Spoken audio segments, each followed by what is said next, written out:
Merci beaucoup à vous, Marcel Rossi. Vous restez avec moi pour Instant Politique. Instant Politique qui reçoit pour vous deux invités, deux députés, l'un de la majorité présidentielle et l'autre de l'opposition, avec qui on évoque plusieurs sujets d'actualité. Instant Politique, tout de suite et maintenant.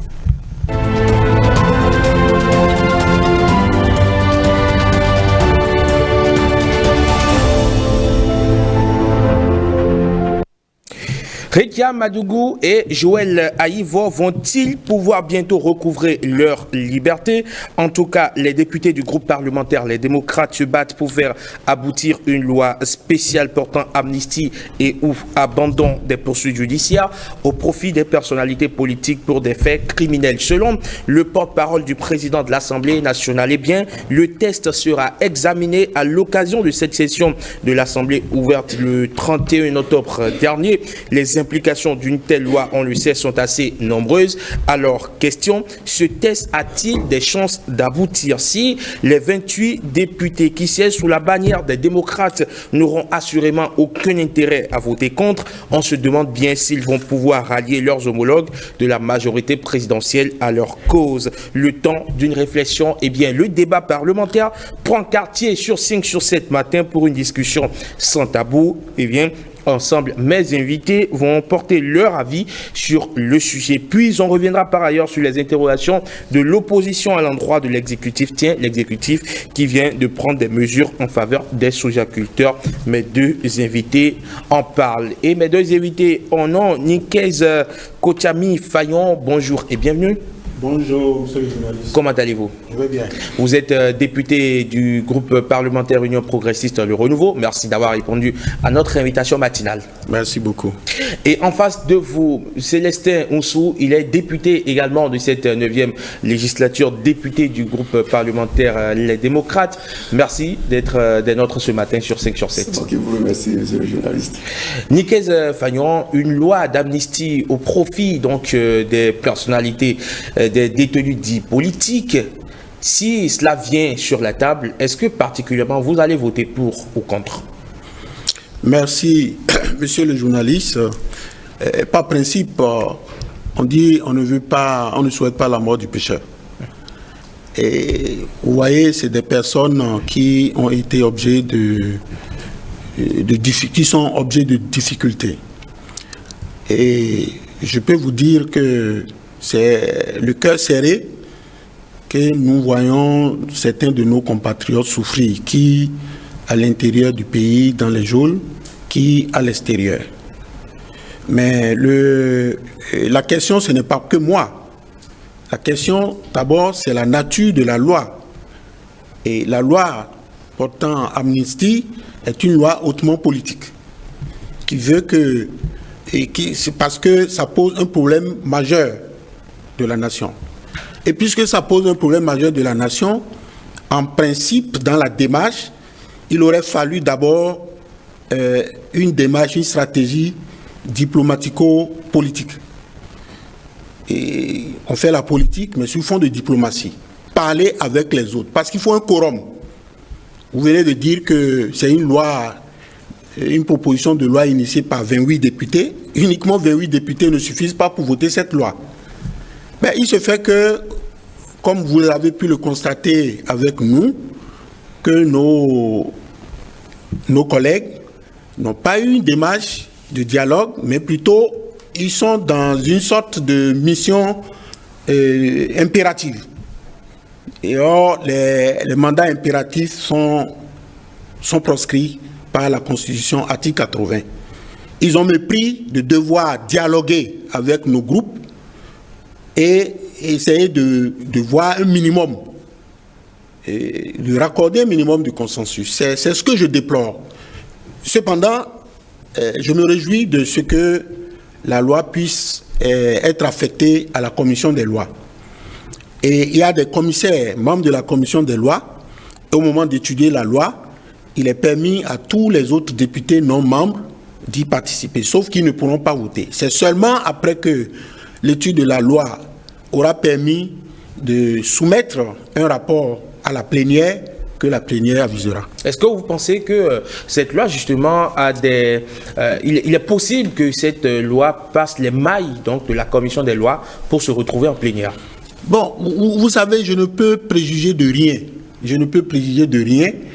Il ne faut pas vendre le loup avant l'avoir, la peau du loup avant l'avoir abattu. Et on dit souvent chez nous que ce soit le projet, que ce soit la proposition de loi, ça peut entrer en culotte et puis ça peut ressortir en abada ou en costume. Bon, le tout dépend. Et nos collègues ont encore le temps de dialoguer, d'autant que, vous voyez, quand vous avez une loi majeure comme ça, et c'est vraiment aberrant. C'est vraiment aberrant que quand le groupe qui doit s'associer à vous pour voter une loi comme ça soumet tout ce que nous soumettons, quand nous disons oui, ils disent non. Depuis le début de la législature, quand nous disons oui, ils disent non. Vous voyez, ils disent non jusqu'à rejeter non seulement le rapport d'activité du président, c'est-à-dire qui retrace toutes les activités auxquelles eux-mêmes ont participé, ils disent non jusqu'à rejeter le budget même de l'Assemblée nationale. C'est-à-dire le budget qui permettra en 2024 que nous tous, nous soyons payés. Mais là, moi, j'attends de voir si en 2024, comme ils l'ont rejeté, est-ce qu'ils vont percevoir quand même les deniers et qui sont prévus dans le budget qu'ils ont rejeté. Est-ce que donc en guise de représailles à cette attitude qui peut être caractérisée par certaines de mécanique, donc cette propension à voter systématiquement contre tout ce qui vient donc de la majorité présidentielle, vous irez jusqu'à donc voter vous aussi en guise de représailles, donc disais-je, contre cette loi qui permettrait, selon les observateurs de la vie politique, de décrisper tant soit peu l'atmosphère politique dans notre pays? Monsieur le journaliste, je n'ai pas parlé de représailles. J'ai mis en exergue la nécessité, avant d'aller déposer une telle loi, de devoir dialoguer d'abord avec les groupes qui, par complémentarité, devraient apporter le quorum nécessaire pour régler un problème majeur de la nation. Et lorsque vous êtes un groupe politique et il y a un problème majeur qui se pose, c'est à leur avantage d'initier une proposition de loi. Mais ce n'est pas, dans la démarche, elle ne favorise pas. Et ils ont créé le clivage, c'est ce que j'ai dit. Et je dis qu'ils ont encore le temps de se rattraper. D'accord, voilà. Alors, Célestin Roussou, on vous reproche justement, et c'est ce que dit Nicaise Fagnon, on vous reproche une démarche unilatérale qui n'est pas de nature à faire malheureusement prospérer votre loi ou la loi qui vous tient si tant à cœur, notamment la loi d'amnistie. Merci, monsieur le journaliste. Je suis Célestin Roussou. Je suis membre du bureau de la commission des lois. Et je salue le député Nicaise Kochami Fayon. C'est son opinion. Et puis c'est sa manière de voir peut-être les choses. Mais si vous faites attention, vous allez voir, vous allez constater que, en fait, le problème n'est même pas parce que les députés du Parti Les Démocrates n'ont pas négocié préalablement avant d'aller déposer cette proposition de loi. Le problème, il a bien dit que c'est par notre attitude. Nous rejetons tout. Ça veut dire tout simplement que ce soit une négociation préalable pour que la loi soit déposée, mais il ne suffit pas de déposer une loi pour qu'elle soit déjà votée. Ça veut dire que même s'il y avait consultation comme il est en train de le prédire, ça veut dire que par rapport à nos attitudes, vous savez, le point de départ de tout ça, je vais vous le dire. En fait, le 12 février, jour de notre installation, c'est depuis ce temps-là que nos amis d'en face se sont rendus, ont observé une attitude de crispation à leur niveau. Pourquoi? De par notre déclaration, nous sommes un parti, les députés du Parti les Démocrates sont des députés de l'opposition. Nous l'avons déclaré, nous, dans notre, disons, déclaration de groupe parlementaire. Ensuite, nous avons dit que nous sommes minoritaires. Cette déclaration que nous avons faite a offusqué plusieurs. Et ils ont dit, bon, ceux-là, ils sont venus avec sur un pied de guerre. Nous allons voir comment ça va se passer. Tout ça, mais j'ai dit, mais nous devions nous asseoir sur deux chaises. Nous, ce n'est pas notre rôle, ça. Nous ne sommes pas envoyés par le peuple béninois à l'Assemblée pour jouer jeu de cache-cache. Nous sommes députés de l'opposition, nous sommes venus l'affirmer à la face du monde. Donc, le reste, ça finit. Et cette attitude-là, comme il vient de le dire, ça a transparu dans toutes les autres activités qui ont suivi. J'attire votre attention sur, par exemple, après la mise en place du bureau de l'Assemblée, nous devions mettre en place maintenant les organes de gestion. Parmi ces organes, nous avons les commissions permanentes. Ça a transparu. Et c'est ça qui a fait que nous avons été obligés de saisir plusieurs fois la Cour constitutionnelle sur ça. Et qu'ils vous souviennent, dans les couloirs, ils vont vous dire, mais vous-même là, mais vous êtes venus sur un pied de guerre, vous n'aurez rien. Et c'est ça qui a fait que les postes qui devraient revenir à la minorité de droit, on croit que, on vous dit que c'est la dictature de la majorité qu'on vous applique. Nous avons tout suivi. Mais ce n'est pas parce que nous sommes minoritaires que désormais nous irons jusqu'à la compromission. Compromis, d'accord. Mais compromission, nous devons nous garder d'y aller. Ce n'est pas le problème parce qu'on ne nous a pas dit, nous ne nous a pas concertés avant d'aller déposer. La loi, nous avons fait, c'est un député ou un groupe de députés qui fait une proposition de loi. Lorsqu'il y a, en fait, vous avez une proposition de loi, c'est vous, soit un député ou un groupe. Ça a été fait. Nous sommes conscients de notre faiblesse numérique à l'Assemblée. Ce n'est pas une information pour nous. Nous savons également que plusieurs d'entre ces députés-là ne sont pas à l'aise en voyant leurs frères et leurs soeurs en prison et d'autres en exil. Célestin Nounayon-Roussou, quelle est votre mission impérative qui vous empêche d'engager le dialogue avec la majorité présidentielle si ce que dit votre vis-à-vis était vrai? Ah mais non, ce n'est pas les députés qui engagent les négociations individuellement. C'est les responsables des groupes parlementaires. Mais je ne sais pas si... Justement, on parle des groupes parlementaires, on parle de l'ensemble des députés du parti Les Démocrates à l'Assemblée nationale. Bien sûr. On a dit que vous méprisez le dialogue et que vous êtes venu pour une mission impérative. C'est ça, tout est vrai sauf ça. Parce qu'il ne peut pas dire, si vous appelez nous, le président de notre groupe parlementaire aujourd'hui à Tchadé, Nourinou, il vous parlera. Peut-être que le président de son groupe parlementaire ne l'a pas informé qu'ils sont allés à plusieurs reprises au dialogue. Non, c'est pas vrai. Non, mais c'est vous qui le dites. Et je vais vous dire ce qu'on nous fait entendre. Ils vous disent que c'est un... c'est pas vrai. Mais non, vous allez vous calmer. Nous parlons de la loi d'amnistie qui est à l'ordre du Parlement actuellement. Quel est le contenu de cette loi?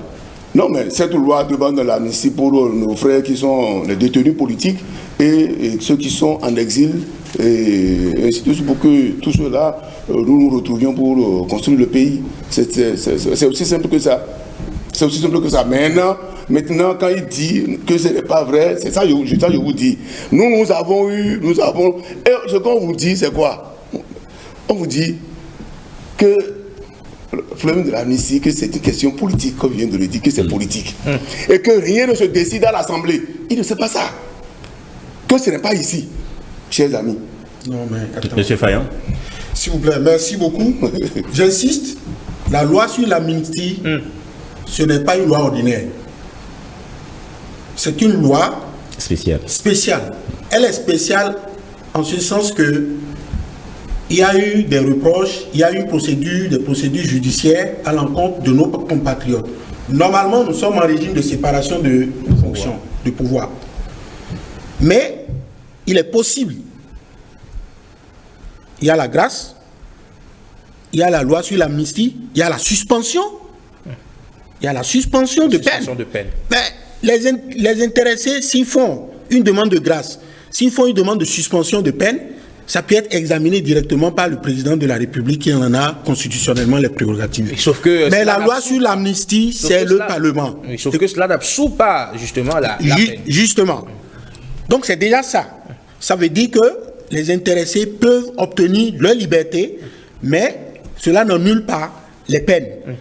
Et c'est pour ça qu'une loi spéciale, majeure, comme la loi sur l'amnistie, ne peut pas être élaborée et que nos collègues aillent à la télé pour dire qu'ils prennent l'opinion nationale et internationale à témoin. C'est l'opinion nationale et internationale qui viendra compléter le quorum. Quelle est l'attitude que vous auriez souhaité? Non, l'attitude souhaitée, c'est de faire la démarche diplomatique et de susciter qu'il y ait vraiment une plateforme de discussion, de réussir à créer une plateforme de discussion préalable à ça, et que, à l'instar de la première loi d'amnistie, parce que ce n'est pas la première fois que ça puisse se faire. Écoutez, leur démarche là, je vais vous la décrypter. C'est-à-dire, eux, ils veulent bâtir leur popularité sur fond des problèmes des autres. Je ne suis pas sûr qu'ils sont sincères.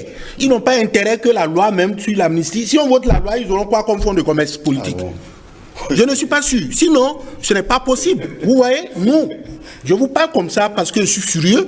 Quand vous voyez tous ceux qui sont dans les geôles de... Il n'y a pas de furieux. Bon, d'accord. C'est ce que je vous dis. Il est tout le temps furieux, lui. Ben oui, c'est normal. Parce que je suis surpris, je suis étonné plutôt. Quand je dis furieux, je suis étonné que pour une loi majeure de cette nature, elle ait été prise à la légèreté et qu'ils aient adopté une attitude de clivage. Vous auriez souhaité contribuer à l'élaboration de cette loi? Voilà. Bien sûr, ils n'ont qu'à faire la démarche. Ils n'ont qu'à faire la démarche. Est-ce que c'est votre souhait d'abord? Ben, par principe, je vous ai dit, on ne veut pas la mort du pécheur. Par principe, je vous ai dit, nul n'a le droit de vouloir que ses compatriotes soient en difficulté. Mais nous ne sommes pas d'accord sur le fait que, en toutes circonstances, nos collègues veillent bâtir leur popularité sur fond de problèmes des autres. Nous ne sommes pas d'accord qu'ils s'arrogent. C'est-à-dire, eux, ils sont à l'Assemblée, c'est pour libérer les gens. C'est ça le caractère impératif de leur mandat. S'il vous plaît, le caractère spécifique de cette loi, est-ce que ça enlève les prérogatives d'un député ou d'un groupe de députés de déposer, de faire la proposition de cette loi-là? Je ne pense pas. Parce que si, comme il vient de le dire, si c'est la grâce, président. Si c'est suspension, président. Mais il dit que la loi est spéciale. Je croyais quand il a fini de dire ça, il devait me dire que non, nous n'avions pas le droit de faire ce que nous avons fait là, que nous avons usurpé. Je ne l'ai pas entendu dire. Ça veut dire que c'est quelque chose que nous devions faire, que nous avons fait. En fait, le problème est ailleurs. C'est lui qui dit que, oui, il sait. Quand ils disent que, bon, que nous voulons bâtir, vous voyez, c'est-à-dire, ils veulent avoir, en fait, nous on n'a pas refusé, ils veulent avoir la palme d'or de la proposition de la loi. On le concède. Parce que ce qui nous intéresse, c'est la sortie de la prison des gens. C'est pourquoi vous avez entendu qu'un député est allé, il n'y a pas longtemps, pour dire, si nous autres, nous vous laissons passer, c'est vous qui allez récolter les gains politiques. Vous savez, en fait, s'il y a quelqu'un qui fait, en fait, du commerce, l'élément de commerce politique sur la misère des autres, enfin, suivez mon regard. Mais c'est pas, non, mais regardez, on dit, ça veut dire qu'ils sont conscients, bon, s'il vous plaît, ça veut dire qu'ils sont conscients que, en fait, les gens ont travaillé, nous devons travailler et aller au-delà de nos échos. Oui, vous avez dit tout à l'heure que vous êtes conscient de votre faiblesse numérique à l'Assemblée. Et vous savez également qu'une loi d'amnistie ne passerait jamais sans l'aval des députés de la majorité présidentielle. Pourquoi justement n'avoir pas fait ce lobby en mode sous-marin pour justement faire passer votre loi? J'ai commencé par vous le dire. C'est parce que mon collègue n'est pas, peut-être qu'il n'est pas l'information. Non, c'est faux. Mais c'est toi. Non, mais tu ne peux pas dire que c'est faux. Si je dis c'est faux. On ne dit pas que c'est faux. On ne dit pas ça. S'il vous plaît. On va se vous voyer sur le plateau. Pardon? On va se vous voyer sur le plateau. Oui, on ne dit pas que c'est faux. Peut-être j'ai fait économie de vérité. Mais dites-nous alors toute la vérité. Pardon? Dites-nous alors. C'est ça la vérité. Je vous dis, vous allez peut-être me recevoir après le président du groupe parlementaire, les démocrates. Il va vous dire les démarches qui ont été faites en direction de des présidents du groupe parlementaire. Aucune démarche. Monsieur Fayon, peut-être qu'il y a eu des démarches. Non. Mais je ne suis pas tenu de venir à la télévision pour le mettre sur la place publique. Alors, quelles sont ces démarches? Quelles sont justement ces démarches? Ensuite, vous allez... Non, on ne peut pas le dire. Donc, quand vous dites ça, c'est que vous êtes sous-informé dans votre propre groupe. Non. Mais ce que vous dites, j'ai doigté quand vous voulez mentir. vous n'aurez pas le courage de dire, poser la question à tel. Donc ils se gardent. Il n'a qu'à aller poser la question au président de leur groupe parlementaire. Vous dire, mais est-ce qu'entre-temps, telle personne s'était rapprochée de vous pour dans telle condition. Il a dit non ou bien oui. Non, donc il va moi, peut-être... je ne suis pas ici en tant qu'individu. Après vos démarches, monsieur Hounsou, Oui. après vos démarches, quelle est la garantie que vous avez déjà eue avant la proposition, avant de déposer cette proposition? Nous n'avons pas besoin de garantie. Ah, vous entendez? Mais nous n'avons pas besoin de garantie. C'est une loi spéciale. Mais est-ce que nous sommes en droit de déposer une proposition de loi? Alors, Rousseau, comment voulez-vous faire aboutir un projet de loi, d'accord, qui nécessite d'abord l'assentiment donc de la majorité présidentielle, sans pour autant faire quand même, ne serait-ce que dans ce qu'on peut appeler dans du lobbying? Comment voulez-vous faire passer votre loi? Si vous voulez rester dans votre coin et dire, ok, nous on fait la proposition de loi, les autres ne veulent pas parce qu'ils sont braqués. Il y a des non-dits. Quels sont ces non-dits alors? Il y a des non-dits. Il y a quelque chose qu'on peut quand même dire aujourd'hui. Lorsque il ne peut pas, et peut-être, je dis, bon, je le lui concède, ce que les députés du Parti des démocrates reçoivent comme, je dirais, des blocages dans les négociations. Quel blocage? Quel blocage? Est-ce que vous pouvez le discipliner un peu? Non, écoutez, vous pouvez le discipliner un peu. On va pas parler. Oui, mais chaque fois quand je prends la parole, si vous permettez, on est entre gens policiers, on va essayer quand même. Vous dites des non-vérités, je ne peux pas vous laisser dire des non-vérités. D'accord. Si les négociations n'ont pas été faites jusque-là, M. Nikis Kotiami-Fayon, est-ce qu'elles sont encore possibles? Mais je dis bien, ils ont le temps de se rattraper et de cesser de continuer à bâtir leur popularité sur fond de problèmes des couches socio-professionnelles et d'éviter de continuer le clivage. Comment se fait-il que des députés qui viennent à l'Assemblée nationale, on leur présente n'importe quoi, ils rejettent. Oui. C'est-à-dire pour eux, tout ce qui est blanc là, il faut noircir. Jusqu'à noircir le budget. C'est une attitude qui vous frustre. Mais c'est pas, non, pas nous particulièrement, c'est un constat. Mais est-ce qu'ils ne sont pas aussi dans leur rôle? C'est ça que je vous dis. Ils sont d'accord, qu'ils soient dans leur rôle. Oui. Il faut qu'en janvier, là, qu'ils renoncent à leur salaire, puisque c'est nous qui avons voté le budget, là. Il faut qu'ils renoncent à ça. Vous voyez les limites. C'est les mêmes. Non, il n'y a pas de limite. Et avant de venir au Parlement, c'est comme ça qu'ils ont fustigé la loi sur le financement des partis, comme quoi c'est l'argent du contribuable. Mais nous avons constaté qu'ils ont allègrement empoché l'argent. Donc ce n'est plus l'argent du contribuable. Ouais. Non, en réalité, si nous revenons au sujet, c'est un sujet qui nous écoeure. Moi, je ne peux pas vous dire. J'ai ma nièce qui est dedans. J'ai mon ami qui est dedans. C'est heureux. Et le Bénin est un. Le Bénin, ce n'est pas fait pour un parti. Ce n'est pas eux seuls qui ont l'apanage du cœur pour les populations. Il faut qu'ils cessent de faire ça. Il faut qu'ils créent une ambiance détendue qui permette le dialogue. Ils ont le temps de rattraper tout ça. Je vous assure. Ils ont le temps de rattraper tout ça. Parce qu'en réalité, on ne peut pas aller rejeter. Vous voyez, la dernière fois, on présente un rapport d'activité qui a largement pris en compte la participation des membres de ce parti aux missions et aux activités de l'Assemblée. Mais ils ont rejeté pour dire qu'on n'a pas programmé la loi sur l'amnistie. Oh. Et c'est pour ça, c'est bien, entre autres. Et c'est pour ça qu'ils ont rejeté. Entre les principaux arguments qui nous sont parvenus, on a parlé du temps, du délai du dépôt du rapport qui ne suffisait pas pour avoir pleine compréhension. Je crois qu'il sera exhaustif dans ces conditions-là. Non. Vous savez, c'est des alibis. Vous avez le temps pour vous rattraper. C'est des alibis. Je crois que nous allons rechercher ce qui est positif dans tout ce que nous sommes en train de dire là. Ça va nous rechercher. Que ce soit eux, même s'ils veulent gagner, même s'ils veulent avoir le gain politique, c'est ça qui les préoccupe. Pourquoi voulez-vous penser qu'ils veulent avoir le gain politique? Non, mais ils l'ont dit. Il a dit quoi où? Ils ont dit. Mais qui l'a dit? Mais qui l'a dit? Vous n'avez pas écouté le député BR, le député BR? Oh là là, s'il vous plaît. Non, ça n'engage pas mon parti. Ce que vous dites là n'engage pas mon parti. Mais tu n'es pas le seul parti qui soutient. Vous êtes en face. Nous sommes en face à face. Je suis en face de quelqu'un qui représente un parti parmi tant d'autres qui soutiennent l'action du gouvernement. Est-ce que c'est ça ou c'est pas ça? Mais il ne répond pas. Je ne demande pas de répondre, mais je suis obligé d'étayer mes propos. Et je ne peux pas accepter ça. Non, mais c'est ton problème, tu n'as pas besoin d'accepter. C'est ce que je vous dis. Mais oui, bon, écoutez, parce que tellement... Comme ça, il est discipliné. Lui, il est discipliné. Il rabaisse tellement les gens.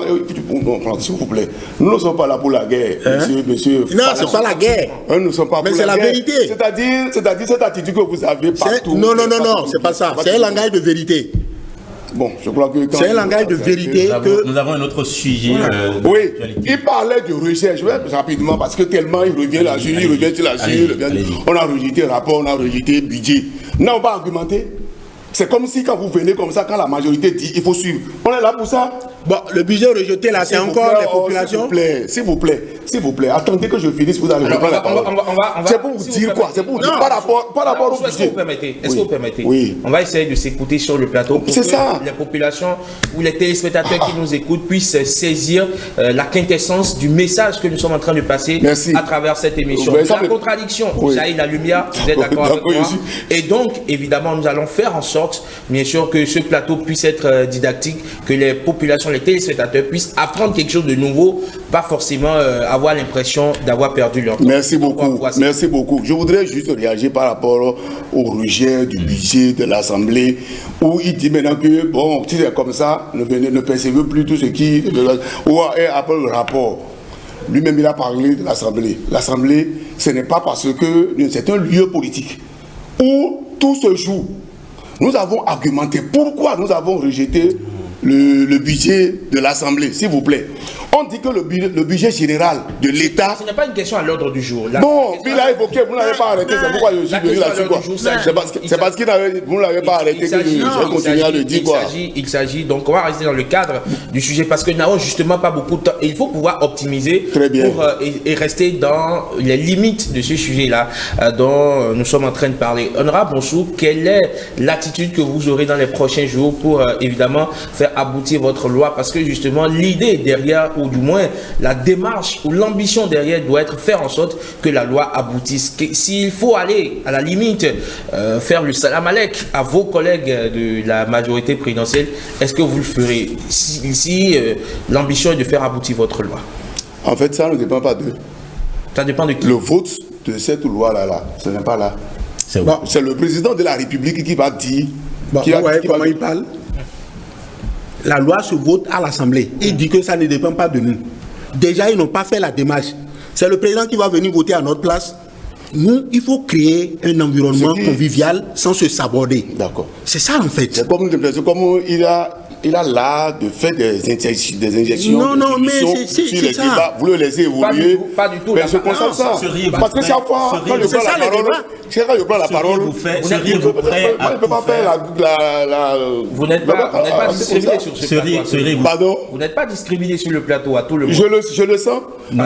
Parce que chaque fois que moi, il prend la parole, je prends la parole, il parle. Quand il prend la parole, je me tais. Répondez à la question, seriez-vous prêt à tout faire pour faire aboutir votre loi? Quoi par exemple? Tout ce qu'il faut, comme ce que demande votre vis-à-vis. Pourvu qu'on n'aille pas à la compromission. Quand vous parlez pourvu que ça ne nous amène pas à la compromission. Quand vous parlez de compromission, sur quoi vous mettez l'accent? On ne peut pas nous imposer des conditions avant qu'on ne vote. Vous devez faire genre de conditions, par exemple? S'il vous plaît. Quel genre de conditions, par exemple? C'est pourquoi je dis que les négociations, il n'est pas toujours là où ça se fait. Il ne sait pas ce que nous avons reçu comme condition pour qu'on vote cette loi-là. Et qu'est-ce que vous avez reçu comme condition? Il faut le dire. C'est pas nécessaire parce qu'apparemment, c'est pas moi qui l'ai inventé. Il n'a qu'à se rapprocher. Vous les avez reçus de qui? Non, il doit dire ça. Il n'a qu'à se rapprocher. C'est pas vous qui intimez l'ordre. Il n'a qu'à se rapprocher de lui. Il n'a qu'à se rapprocher de son président de groupe parlementaire qui va l'informer de tout. Tout ce que nous autres, nous pouvons espérer. Tout ce que nous pouvons espérer. Tout ce que nous pouvons espérer. Êtes-vous en train de dire que c'est du marchandage politique? Pardon. Êtes-vous en train de dire que c'est du marchandage? Ça n'en est pas loin. De toute façon, ce que nous autres, nous suivons, ce que nous espérons ici, c'est que tout le monde vienne à bon esprit. Pour savoir qu'il ne s'agit pas de lui ni de moi. Quand on est dans cette position, on est là, on ne marchande pas sa position. On ne dit pas comme c'est eux, nous ne ferons pas ça. Parce que ça n'arrive pas qu'aux autres. Aujourd'hui, c'est notre tour, nous sommes en liberté, on ne voit pas les perdre. Vivre loin de son pays, on fait des machins pour dire retournement politique. Ils ne sont pas venus vers nous. Nous ne sommes pas en guerre. Quand vous nous voyez à l'Assemblée, c'est l'amitié, c'est la convivialité, je suis tal fois surpris, ça me surprend. Mais est-ce que quand vous avez fait cette démarche-là, ça n'a pas marché là? Écoutez, voilà ce que nous fait. Donc, aujourd'hui, on dit, ils sont en train de faire un fonds de commerce politique, ils sont en train de faire aussi pour cela, non, pas si vous voulez. Et puis, je vais finir cet aspect. Si la majorité présidentielle ou la majorité parlementaire, dit, aujourd'hui, décide de déposer une proposition de loi allant dans ce sens-là, vous pensez vraiment que nous irons contre? Non, ils n'ont pas contre. Alors, ils n'ont qu'à le faire. Puisque le dépôt, notre loi, là, notre proposition de loi qui est là aujourd'hui, n'empêche pas que notre député dépose même pour la même cause. On va rallier, on va voter. Si tant est qu'ils sont, effectivement, ils sont à cœur, n'est-ce pas, la liberté de ceux-là et le retour de nos frères qui sont à l'extérieur. S'ils ont fait ça, là, donc il ne faut pas qu'on se cache derrière un alibi pour dire ils sont radicaux, ils ont voté le rapport. Très bien. Le rapport, nous avons argumenté. C'est entendu. Nikez Kotchami Fayon, est-ce qu'au-delà des clivages aujourd'hui, il ne faut pas voir l'humanité qui se cache derrière quand même cette loi au profit de ces personnes qui croupissent en prison, qui vivent loin de leur pays et qui ont, comme nous, évidemment, envie de rentrer, de jouir pleinement des fruits de la nation?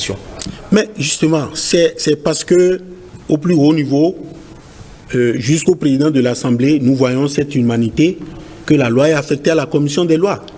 C'est pour provoquer que les discussions commencent. Mais j'insiste pour dire que nous avons intérêt à nous départir de nos positions politiques, à montrer que c'est nous seuls qui avons le monopole du cœur vis-à-vis des couches socio-professionnelles et que quand l'intérêt de la nation est en jeu, que nous puissions avoir une démarche diplomatico-politique. Très bien.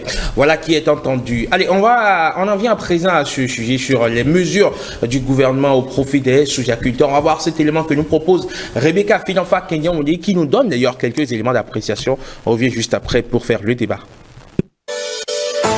Depuis 2019, la principale légumineuse cultivée devant l'arachide et le niébé est le soja. Dans le programme agricole du Bénin, le soja est érigé comme une des filières de croissance de l'économie. La production a fait un bond spectaculaire en quelques années et à chaque petit souci, le gouvernement intervient. Après l'augmentation du prix d'achat du kilogramme, pour aider les producteurs en difficulté, le gouvernement annonce des mesures dans le cadre de la commercialisation du soja grain au titre de la campagne 2023-2024.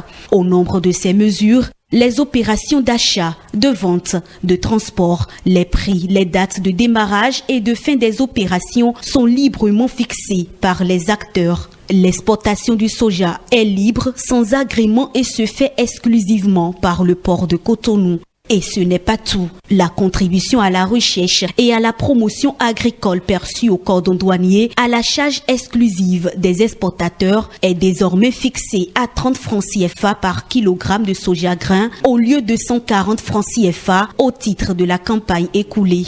Ceci devrait rendre encore plus compétitif le prix et améliorer le revenu du producteur.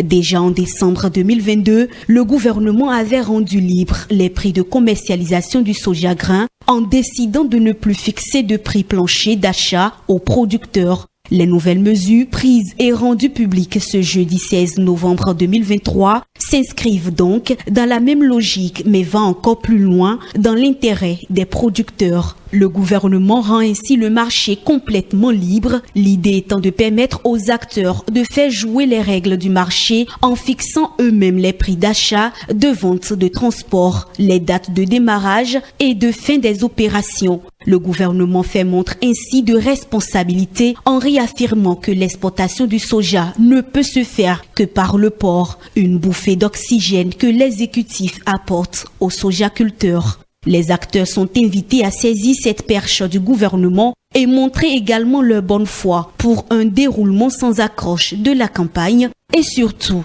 la relance de la filière. Célestin Onsou, que pensez-vous de ces mesures du gouvernement vis-à-vis des sojaculteurs? Bon, je ne célèbre pas cette décision. Je ne la célèbre pas pour la simple raison que il faut lire correctement le communiqué. Moi, en partie, je crois quand même que ça a été une victoire consacrée des agriculteurs, des producteurs. Quand on voit les aspects libéralistes de la chose, mais si vous lisez bien, vous allez constater qu'on a donné le mouton, mais on a encore la corde. Comment? Et vous avez constaté que, comme nos amis savent le faire, ils se sont déjà empruntés pour organiser les conférences de presse, pour récupérer ça. Nous sommes en train de nous battre depuis des mois pour dire, gouvernement, ça chauffe ici, revoyez un peu la situation de ces producteurs-là. Jusqu'à ce qu'aujourd'hui, regardez, on est en train de mettre les pierres, les grottes sur les bois, creuser des tranchées pour empêcher la sortie de ces produits-là maintenant là. Et ils soutiennent le gouvernement. À peine maintenant, on a apporté l'aménagement de la mesure comme ça là. Voilà les conférences de presse qui ont commencé. Ils ont tout organisé, les conférences de presse. Et pourquoi? Ça, c'est une manière d'aller moissonner là où on n'a pas semé. Nous, on ne s'empresse même pas. Vous pensez que ça n'est pas l'œuvre d'un parti politique? De quel parti politique? Si ce n'est pas le parti des démocrates. C'est quel parti? Mais ça là, est-ce qu'on a besoin même d'aller faire une consultation au phare? Non, nous sommes tout le temps sur le terrain avec les producteurs. Nous voyons leur peine. Il y en a qui se suicident. Il y en a aujourd'hui là. C'est maintenant que quand ils sont partis faire leur édition de compte, qu'ils se sont rendus compte pour recueillir maintenant, en fait, les préoccupations de ces producteurs. C'est ça, c'est la base de ça. Mais nous, on est là avant rédition de compte, depuis toujours. Vous-même, vous voyez comment les gens font des récupérations. Ça ne nous gêne pas. Ça ne nous gêne pas. De quoi peut se féliciter l'Union progressiste, le renouveau, dans cette mesure? Mais je suis heureux que mon collègue ait reconnu que l'Union progressiste a eu à faire une réduction de compte, ce qui est vrai. Et au cours de cette réduction de compte, et bien avant, nous avons, notre méthode de travail avec sérénité. Nous, on n'est pas sur les réseaux sociaux. C'est la démarche qui diffère. Et au cours de cette période de réduction de compte, nous profitons pour remercier les militants qui ont eu la perspicacité de faire remonter l'information. Moi, j'ai été le rapporteur général de mon groupe. C'est moi qui ai fait le reportage et mis en gras que le premier problème à régler, c'est le soja, c'est la commercialisation du cajou dans notre zone. Alors, le deuxième point, vous voyez, il a affirmé, quand je le disais tout à l'heure, c'était comme si j'étais en train de coller quelque chose à un parti. Donc, c'est eux seuls qui ont le cœur, ils ont le monopole du cœur, non? Alors, nous pouvons nous féliciter du fait que, vous voyez, le prix du soja n'avait pas tenu compte de la compétitivité au niveau du Togo. La taxe à l'exportation était élevée, ce qui n'a pas permis que les acheteurs internationaux puissent venir. Aujourd'hui, il y a un point d'avancement significatif. Et lui-même a affirmé que c'est un avantage pour les producteurs. Nous, partis politiques, nous ne luttons pas que pour nous. Nous ne luttons pas pour nous. Nous sommes là, nous nous mettons à la disposition pour servir de moyen de résolution des problèmes, mais avec méthode de sérénité. Ensuite, c'est passé de 140 francs le kilo à 30 francs. On permet que tout acheteur international qui vient, tous les acheteurs puissent venir sans agrément, donc pas de tracasserie, mais on dit on ne peut pas continuer pour un produit agricole de cette nature-là, on ne peut pas continuer à laisser fuiter les produits pour que ça aille dans l'autre pays, que ce soit l'autre pays qui engrange les taxes, puisque c'est à partir des taxes que les problèmes de l'environnement, en fait, des besoins des populations sont satisfaits. Ça veut dire quoi? Et autant il a constaté que les producteurs sont satisfaits, ça veut dire qu'il y a progrès. C'est pour ça que nous sommes progressistes. Notre credo, c'est de faire en sorte que nous puissions avancer sereinement, méthodiquement, dans la résolution du problème des populations, en ce sens qu'il est loisible maintenant aux populations À l'étape où on est là, il leur est loisir de se voir entre eux et d'aller fixer de... Est-ce que votre parti avait travaillé pour aboutir à ce progrès? Bien sûr, et nous ne sommes pas les seuls. Il y a d'autres couches sociales et politiques qui ont travaillé. Il faut le reconnaître. Vous avez fait quoi par exemple? Mais ce que nous avons fait, c'est de collecter les informations, de nous rapprocher de nos concitoyens au niveau des territoires, de remonter l'information. Et l'information a été remontée sous forme de rapport. Nous avons rencontré le président de la République en présence des ministères concernés. Bon, ça, c'est notre démarche. Mais on n'est pas tenu. Ce que nous faisons, l'avantage que nous avons, c'est de pouvoir parler au pouvoir en place. L'avantage que nous avons, c'est l'avantage de la démarche. De pouvoir souffler des choses à l'oreille du Bien sûr, nous sommes proches du roi, nous soufflons des choses à l'oreille du roi. Ok. Et à l'issue de ça, il y a d'autres couches. Il y a par exemple l'empereur de Niki qui a aussi travaillé, d'autres couches sociales et d'autres couches politiques. Mais nous, en faisant notre conférence de presse... D'autres couches comme le Parti Les Démocrates? Moi, je ne vais pas aller dans les détails au risque d'en oublier. Est-ce que vous les avez vus travailler dans ce sens aussi? Oui, on les a vus sur les réseaux sociaux. On les a vus sur les réseaux sociaux, fait du bruit. D'accord. Alors, Constatez avec moi que On les a vus sur les réseaux sociaux. il y a des Mais gens qui sont proches du roi. Non, Vous chacun constatez avec moi. Chacun a sa démarche. Ils sont de la majorité, c'est heureux. Mais vous avez constaté maintenant que c'est quand ils ont fini de faire la rédition et que lui a fait son rapport que le chef de l'État est informé dans de la misère. Pendant ce temps, vous êtes sur le terrain. Pendant ce temps, nous on achetait pour dire, mais regardez, on était avec les producteurs qui, en fait, les larmes aux yeux. On les voyait comment ils luttaient contre les tranchées. Tout comme si une voie peut servir seulement à évacuer Soja. Est-ce que vous voyez? On a vu les pierres dont nous avons besoin ici pour limiter l'avancée de la mer. On a vu ces rochers-là déposés pour empêcher le passage. Tout ça là, c'est pour... Et ils ne sont pas informés qu'il y a des producteurs qui se suicident. Ils ne sont pas informés qu'il y en a qui ont laissé leurs parents, leur famille pour aller à l'extérieur parce qu'ils ont fait des prêts. Et c'est le chaos qui est dans ces ménages-là. Ils n'ont pas vu ça. C'est quand ils ont fini de faire maintenant leur édition de compte et que mon collègue Nikes Kochami Fayon a fini de faire son rapport et a mis ça en première position que le président a constaté maintenant pour sortir ce communiqué-là. S'il vous plaît. Nous sommes dans quel pays ça? Vous voyez comment les gens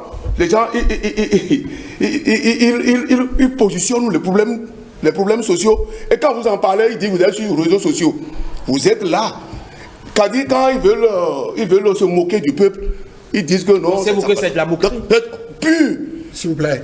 Allez, Donc, vous avez vu. Non, je rétorque.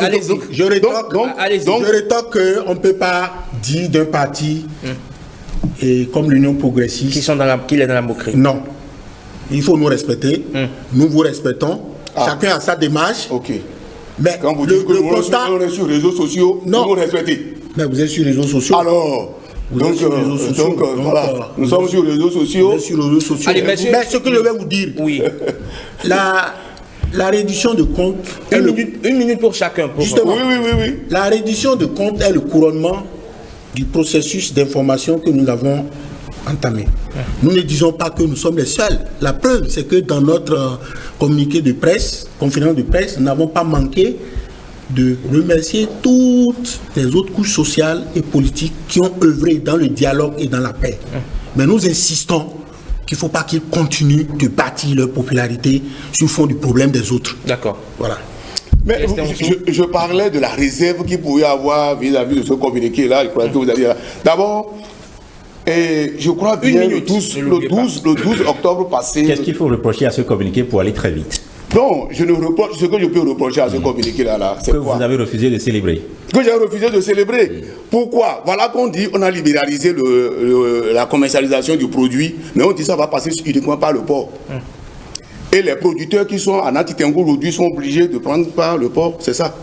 Alors que ils ont le marché ouvert à côté, ils peuvent aller vendre leurs propres produits. Et vous dites maintenant que forcément là, il faut que cela passe par le bord. De quelle manière avez-vous libéralisé la chose? Donc, on a donné le mouton, je le répète, mais on a encore la corde sur soi. C'est ce que vous pensez, et c'est votre avis. Non, mais c'est évident. C'est l'avis de votre parti aussi. Bien sûr, c'est bien sûr. Malheureusement. Et nous avons des exigences.